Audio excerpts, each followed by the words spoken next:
not sure I understand it, but everything seems brighter now than before. I don't know why I feel this way, but every time I hear your name, all my worries disappear, yeah. It's all because of you. I feel the way I do. You make my dreams come true.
Everybody, welcome back to Unbossed Nightly News. Coming up tonight on the show, we have a special show for you tonight. I'm not going to lie. It's taken us a while to figure out how we wanted to present this and package this, but last week I had the opportunity to sit down with Morgan Harper, who is running for the United States Senate seat that is open thanks to current U.S. Senator, who is a Republican, Rob Portman, who is not going to seek re-election. And so Morgan is one of 3 Democrats vying for that seat. And she is up against current United States Congressman Tim Ryan and also Democratic Franklin County Party loyalist TJ, as we will call her. So, yeah, once again, there are 2 black females vying for a seat. We'll just split the black female vote. We get into a little bit of that conversation with Morgan tonight. We also get into a little bit of the conversation about what it's like to run an election during the pandemic. And what I mean by that is Morgan last year ran for United States Congress here in District 3 against current congressional woman Joyce Beatty, who is also the chairwoman of the Congressional Black Caucus. So with all of that going on, she went up against Congresswoman Joyce Beatty in 2020.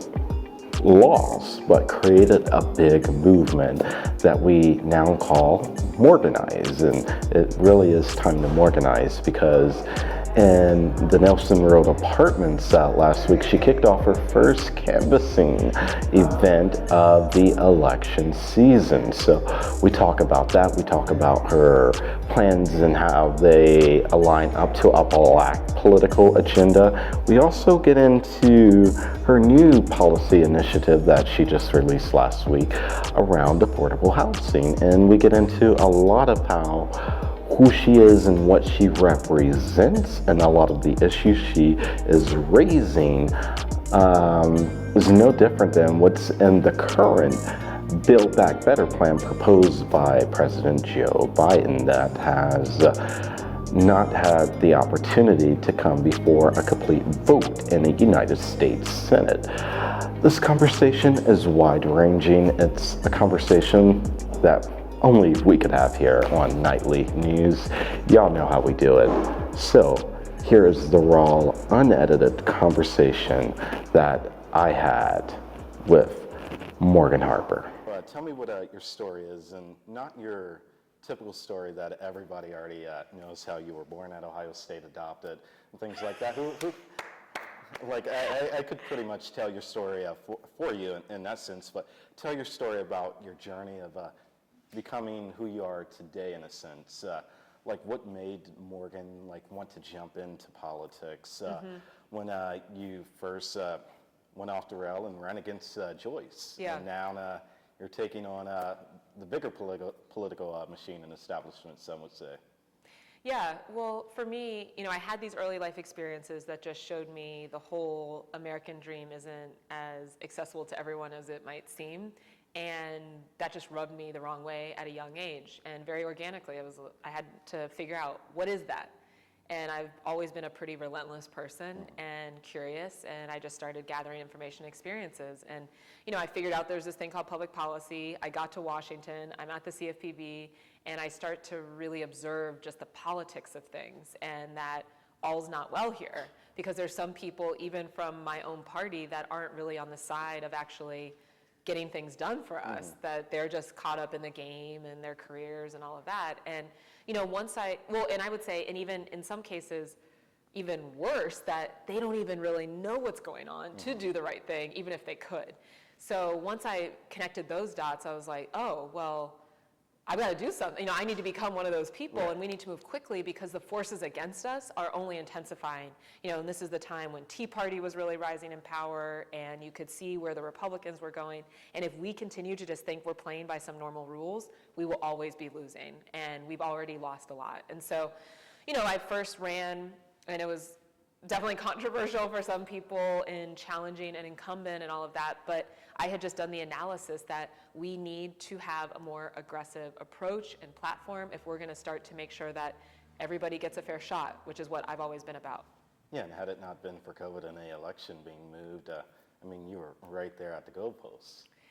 Yeah, the pandemic has been a blow for a lot of us in a lot of different ways, but certainly as a grassroots campaign and candidate, having your election day change the night before was not ideal when you had invested all this money. And, and look, my whole strategy in politics too, and one of my observations about what it would take to make our politics different is getting a lot more people engaged in the political process. So that's why, last campaign, we invested a lot in targeting inconsistent voters. And that isn't something that a traditional politician would do, because conventional wisdom would say, you don't go to the west side of Columbus because those people aren't voting in the same, with the same frequency, so it's not a good investment.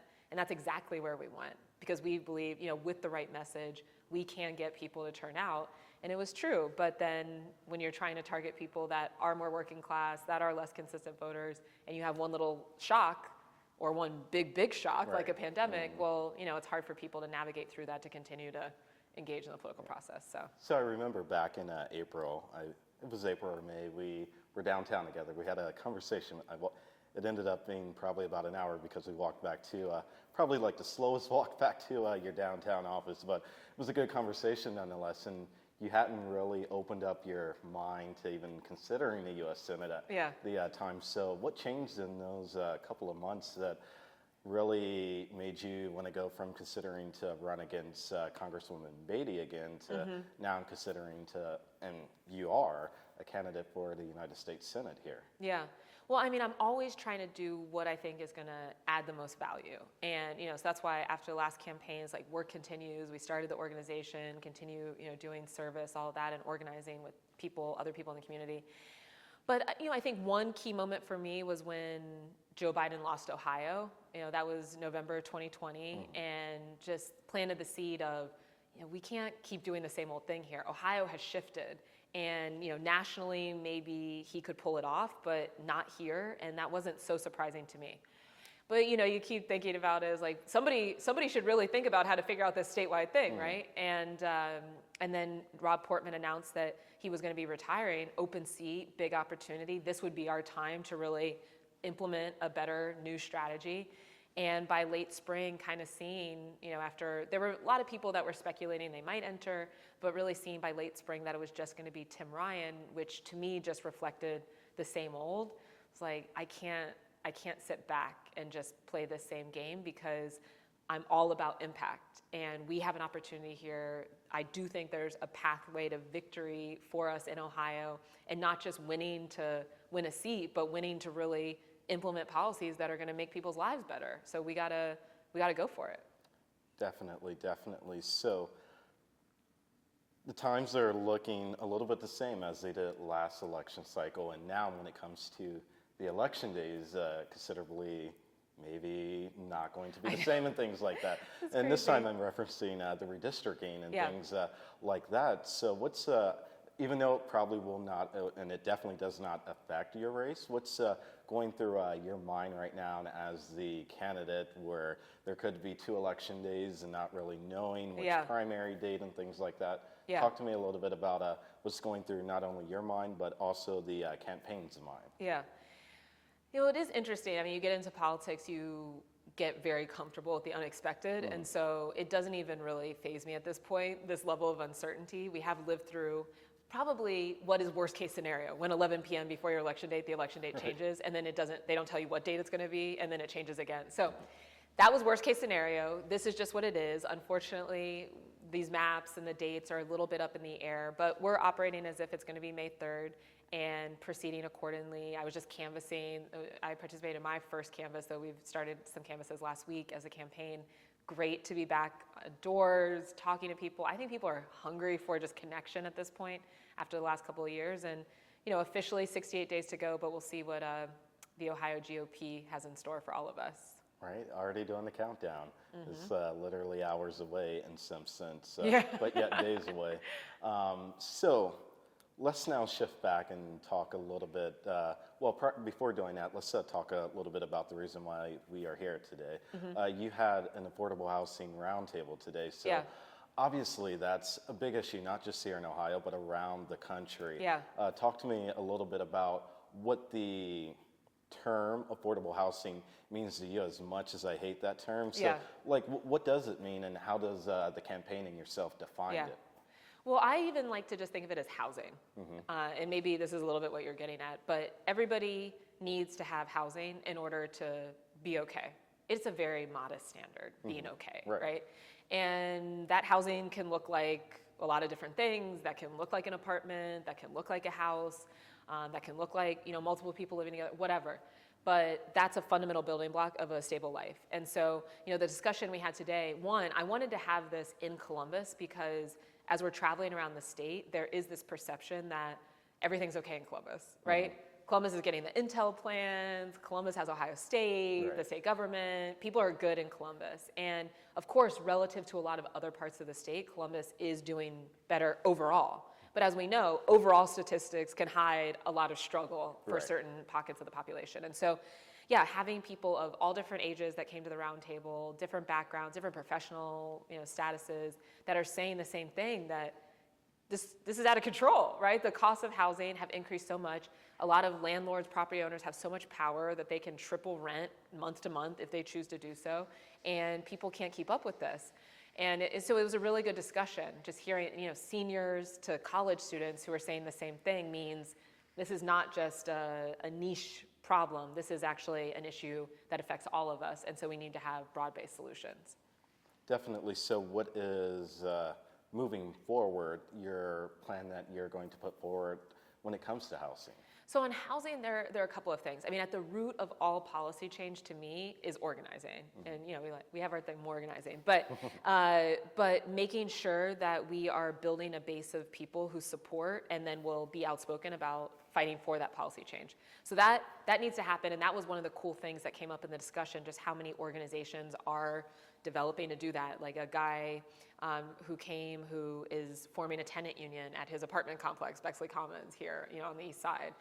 Cohan, Jesse, you know, from Cohan, Central Ohio Housing Action Network, that's organizing around eviction and all of that. So we need to keep connecting that and organizing people, but then in terms of, you know, my specific policy agenda on this, we need to be building more housing.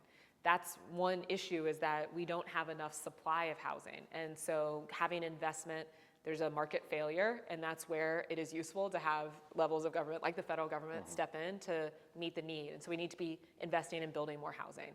But then, you know, also we have existing housing stock that if refurbished in such a way would provide additional supply of housing as well. And that is an even more efficient approach for continuing to build out our housing stock. So making sure that we have investment coming in. And some of this stuff is actually in Build Back Better, okay? Right. You know, it's not like, I'm not inventing the wheel here, but we just need to make sure that we actually pass some of this legislation. And then, you know, and the final thing I would mention is, and this is just like, to me, basic stuff that needs to happen, is enforcing the law to ensure that if you're a landlord, and especially if you're a landlord that is accepting Section 8 vouchers, you need to be hitting a certain standard to that housing. And I'm hearing from way too many people across the state that folks are in housing, but it's like, that came up today, bed bugs or rats, you know, mold. They're not keeping the housing up to a certain standard that makes it healthy for anyone to be living in there, and that is illegal. So that needs to be enforced. So just increasing the resources for enforcement. But then there's next level stuff that I think we need to be talking about, things like rent stabilization. You know, how are we going to make it so that somebody isn't facing that month-to-month tripling of rent? Well, you need to have mechanisms that just put some kind of limit on how much you can increase. So is that a direct cause by out-of-town developers and just business owners and things like that alike wanting to come into different cities, such as Columbus, for example, with Intel coming in and things like that, wanting to buy up the properties and things like that? So what do you do to, and not so much what do you do, but what do you tell the residents who are really concerned about that? Yeah. There are a lot of out-of-town developers, but there's a lot of developers in-state. I mean, take, for example, the Bexley Commons unit. I mean, that's owned by a company that's based in Cincinnati. So it's out-of-town technically, but it's still in Ohio, right? Yeah. And then there are also, and this came up on our roundtable, people are complaining about, you know, landlords that are more single unit or just, you know, local people who own a few properties that own single-family homes and are increasing rent as well. So, you know, that's where it's probably more helpful to focus on just the mechanism to control how quickly costs can increase rather than what type of owner it is, because there's such a diversity of ownership and it seems like people are identifying issues regardless of what type of owner. But I do believe, you know, the trend of some of the bigger property owners tend to present a little bit more of a challenge for people in terms of accountability on the housing conditions. And so that's where, you know, those enforcement resources can be useful, because that's regardless of how big you are, but just, do you own any units at all? You need to be following the law and make sure that that housing is up to a certain standard. Welcome to Cardwell Mobile Notary Service. I'm Leandra Cardwell. I run a full-service mobile notary company. We specialize in apostille, loan closings, structured settlements, and more. Wherever you are, I'll be there. Even in your home, I'll be there. At the hospital, I'll be there. Nursing homes, I'll be there. At the library, I'll be there. Coffee shops, you pick, and I'll be there. And yes, even remotely too, I'll be there. Just submit a request on our website. Don't forget to locate us on Facebook and give us a call at 614-999-0149, and I'll be there. I believe that I haven't spoke to my father in almost a year, you know. Let's go to Dayton, Ohio now, where the second mass shooting in the United States has occurred in just 13 hours. Green, the year 2019 was the worst year I ever had in my life. At the end of May, my house was taken away by the tornadoes that hit Dayton, Ohio. The first day that I ended up getting out to hang out with my father, August 4th, 2019, mass shooter come walking down the side of the building and open fire, killing 9 in 32 seconds and injuring multiple people. Newly released video shows panicked patrons screaming and taking cover in a nearby bomb. Into purpose and power, I created my foundation, the Fudge Foundation. It stands for my father's name, Derek Fudge. It stands for Flourishing Under Distress, Giving Encouragement. I've been helping survivors get the resources they need. We are the ones that are still here living.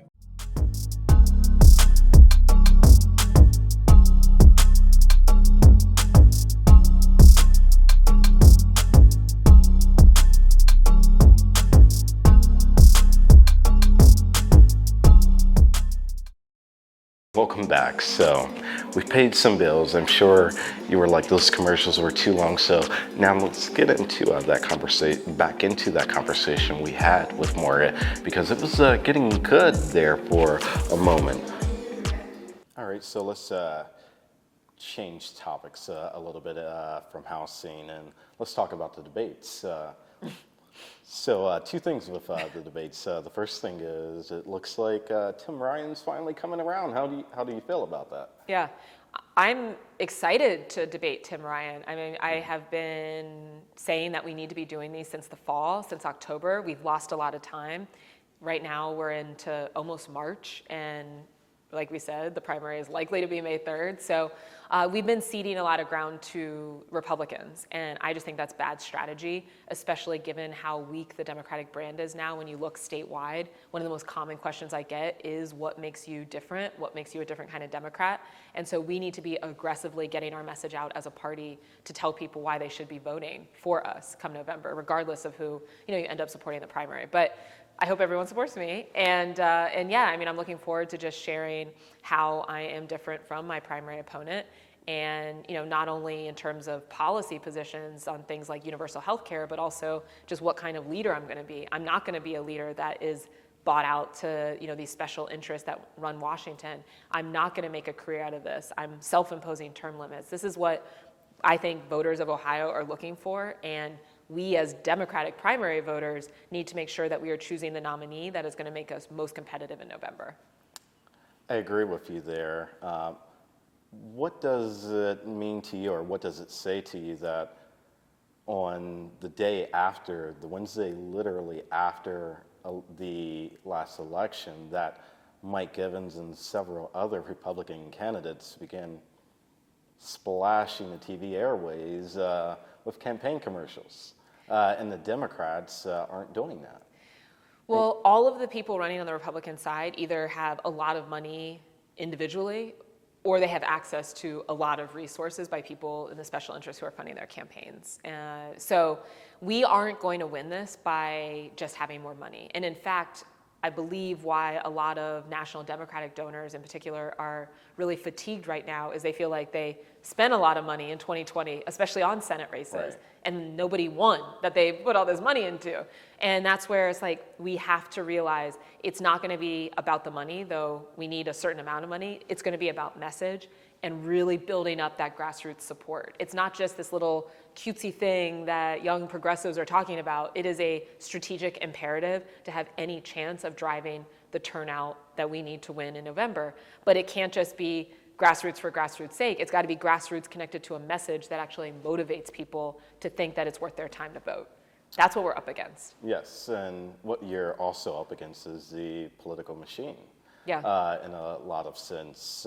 It's no shock that the party made an endorsement for, we already knew they were going to endorse Tim Ryan, but what does it say that he's never going to get out and knock on any door or anything like that, and only the people in northern Ohio really knows who Tim Ryan is? I mean, a few people in the other parts of Ohio, we may recognize his name from when he ran for president, but that's about it. And they're going to come out with the Democratic slate card, and yeah. So yeah, it's just bad strategy, and I talk to so many people that are just frustrated with doing the same old thing. So, my request to the party was non-endorsement. I went through the screening process. I updated everybody on my campaign on the screening committee, and it's like, either you endorse both of us or you endorse neither of us.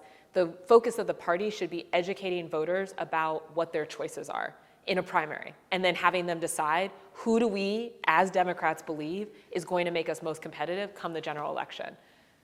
That's a democracy. If we're the Democratic Party, we need to be about democracy, right? But I thought we were a republic, not a democracy. Right. So, it's, yeah, like you said, I mean, disappointing, not surprising, and more than anything, just not good strategy. And regular people, everyday people, kind of see that it's not a good strategy, and they're sort of over it once they know what their choices are. So we need to make sure, and this was always our strategy as a campaign, to be going to voters directly with our message. And we're going to be, as I said, we've already launched our field program. We're doing canvases. We have volunteers all over the state. And it's just a hustle to get that word out. But that is what we need as a party to be doing, regardless of which candidate you support, because people don't trust us. So what's the message? What's the strategy? And we got to be aggressive about getting it out there. All right, so we're going to shift now to the campaigns you've had with former Treasurer Josh Mandel. And both of those, some people have said that there's sort of an identity problem when they hear you speak, and when you're debating someone like Josh Mandel and the identity problem they refer to as you being black and things like that. How do you address the issue of race when it does come up? When debating Josh Mandel or generally? No, just in general. Oh, not well, I guess just, what identity problem? But it's the thing. So prior to you, there have been very few black women to run since the 70s when the first black woman ran for a federal office, which, as we know, is Madam Shirley Chisholm, for, not Madam Shirley Chisholm, but Shirley Chisholm, which this company is, and network is named after, being unbought and unbossed. But nonetheless, she had a lot of the same principles that you did. I guess the question really is about us dealing with that skin complexity problem and classism and things like that. This is what I'm really trying to get at here with this question, because a lot of people are really talking about it, but I don't think they've really looked at who you are, not just as an individual, but as a candidate, and how you're out there in neighborhoods that people wouldn't expect. Like, you just came from Nelson Park, correct? Yeah. And in the Nelson Park area in Columbus, unless you live in Columbus, you wouldn't realize that it's like the tale of two cities just by crossing the street. Yep. You have Eastgate and Nelson Park side by side. You cross Maryland Avenue and you're in a completely different world. You go from an apartment complex to a $500,000 home. Right. Yeah.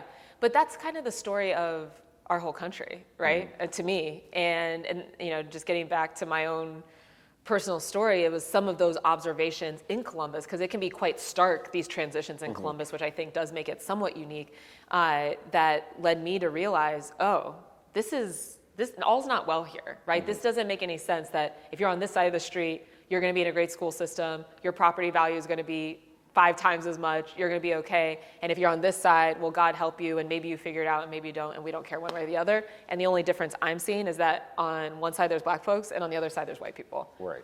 So that's not okay for me. And so I mean, I do think that has, you know, fed both my desire to do something about the reality of these divisions, and also because I've been able to enter a lot of different spaces and worlds and institutions over the course of my life, well suited to communicate a message to a lot of different types of people.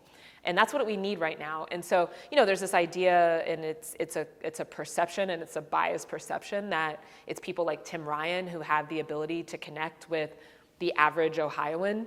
And the good old boys club, as we call them. Yeah, and it couldn't be further from the truth. I mean, one, that's not only a racist perspective, but it also is just very inaccurate, and it undermines Ohioans and our electorate, right? It doesn't respect who people are. And I think there are a lot of people in our state who are very focused on, what are you about? Are you real? And these are people from all different backgrounds. And do I trust you? And I have a story that is, I'm just keeping it real. You know, it's like, I'm a pretty authentic person. I am not making any of this up. I am coming from a place of just wanting to improve people's lives. And that is a message that's going to be necessary for us to have any success or hope of getting people to turn out. But also, you know, I mean, I just think this is what people are hungry for. And if we understand that a core part of our coalition to win as Democrats in Ohio involves a lot of black people turning out to vote, then I don't understand why we would continue to run our campaigns as if we're an afterthought. We need to be at the core of what's happening, driving strategy. And by the way, it's also sometimes helpful to have someone in the main seat who has an ability to connect with our community, right? So makes some sense to me. After dealing with Josh Mandel. But not just that, and I just want to add one more point there, that not just identity for identity's sake, but also identity tied to policies that are actually going to support our communities. Full stop. So we need to be both, you know, ability to connect with lived experience, but also fighting for an agenda that is meaningful, that will make sure everybody has health care, that will make sure that we don't have young people dying from gunshot. I mean, you know, just on the canvas just now, hearing from another woman who, a friend of hers son, shot in the head, 161. I haven't even read about that in the news. What is this? And it's happening everywhere. So substance plus identity, victory. All right, so let's shift subjects and go along with what you were just speaking about. So when it comes to this whole conversation about a black political agenda, do you believe a lot of the same things on your campaign agenda right now and policies that you've rolled out and announced align with a black political agenda? And what I'm referring to, as we already know, housing is one of those issues that does, but talk to me more about education and all of the other things that come along with a black political agenda. Yeah.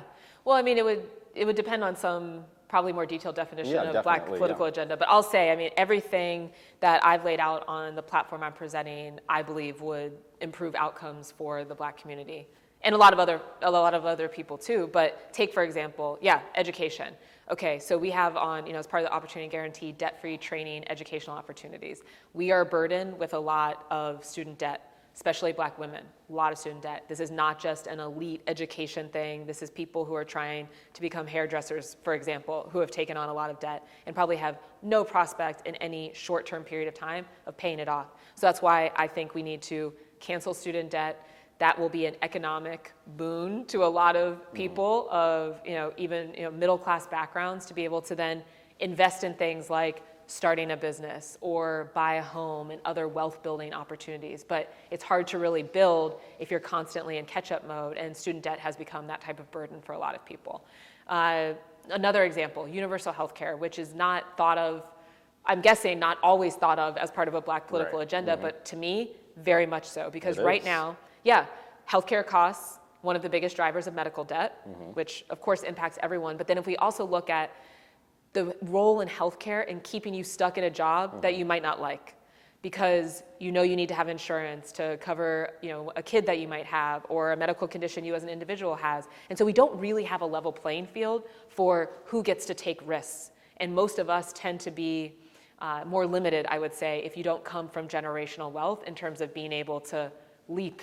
And so if we have things like universal health care where you're guaranteed to be able to have coverage regardless of what your job situation is, then you have a little bit more freedom to be able to start a business, a cushion, and not feel like you're risking everything to do that. So that's just a couple of examples. But there's so many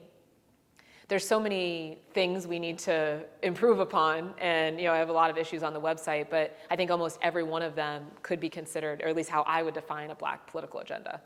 All right, as we begin to wrap things up here, what would you do when you are elected?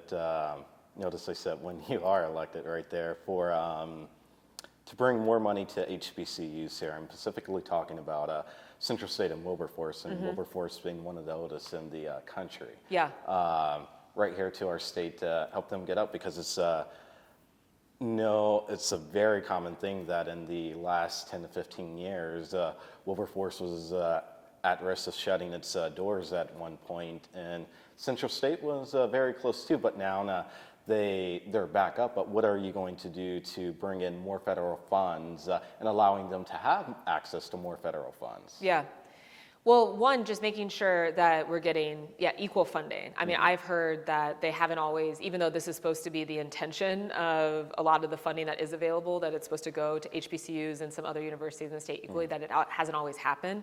And so making sure that we're getting access to resources to support, those very important institutions in our state, and not always having to play catch up. And so, that's something that there has been some movement on that also through some of the legislation that unfortunately has stalled. But I would be a big supporter of that, to continue to support our HBCUs. And actually, the debate that has been confirmed at the end of March is going to take place at Central State. Yes. Yeah, so I think that'll be a really cool moment just for us to demonstrate, the strength of those institutions and make sure that it's on the agenda nationally as well to continue to support. So what's it going to feel like as, I believe up until this election, and this is a pretty historic election for any party, because have the petitions been certified yet? Yes, we're officially on the ballot. All right, so I believe your opponent, TJ, she certified as well, correctly, and Tinsley did, right?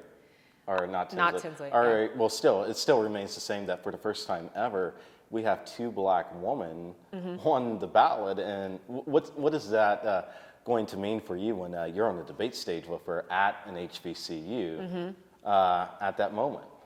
Well, I think it's going to be a great moment for, again, because, a primary is a message to Democrats of the state, or people who choose to participate in a Democratic primary, since we're an open primary state, of what do we want our future to look like? And I plan to make the case for why that future needs to look differently than it has over the past generation, my adult life here in Ohio, for us to really move to be a state of the future, a place where we all want to stay, where we all feel safe, where we all feel like we can be ourselves, and that our children will want to stay, that our parents will be able to stay, and that it's time for us to move forward with leadership that's more representative of our communities across the whole state. So that's what I'm going to be focused on. And, and we really have to question in this moment in 2022, after everything we've been through, especially over the last couple of years, but really a lot that has been lost over a generation, is somebody who's been in office for 20 years with very little to show for it, really the best person to guide us into that future. And I look forward to making that case on the grounds of Central State University. Awesome. So 2 final questions. The second to last one is, tell everybody how can they support you, whether it's financially or joining the campaign to organize and canvas and things like that. How can we help? How can we support? Yeah, my favorite question in terms of how people can be supportive. So all sorts of support are really helpful, but morganharper.org is where you can donate, sign up to volunteer, follow us on social media, all platforms, MH4OH, TikTok, IG, Twitter, whatever, DM me, I'm pretty responsive. And I do want to just leave with the message of, it's our turn. I mean, that's one of our phrases of this campaign, because I really do feel like we've had this generation of deferring and expecting that people who are out there are for us. And in fact, we know exactly what we need, and coming together, we can be in power and get that done. And so this is our chance to do that. And getting back to the identity thing, there have only been a couple of people who have ever won statewide federal races in Ohio. Barack Obama is one of them, and he did it twice. So let's talk about viability and what that needs to look like in our state. All right, look right into the camera right here and give your 30-second pitch speech on why we should. Did I just do that? Yeah, you kind of did, but yeah, you got to bring it home now, and it was a little bit more than 30 seconds. That was telling us how to support you. Okay. And that thing, you got into a little bit of why, but look directly, and it's a conversation with you and the voter. Yeah. So my name is Morgan Harper. I'm running to be your next United States Senator, because we need to have people who both understand what's going on at the community level, who have an understanding of what it's going to take to make Washington deliver for us, and will be unbought, unafraid, and getting it done. And that is who I am. My opponent in the Democratic primary is not. And so we need to make sure in this election 2022 that we are electing one of us. It is our turn to lead, and I look forward to getting your support in 2022. Thank you. Awesome.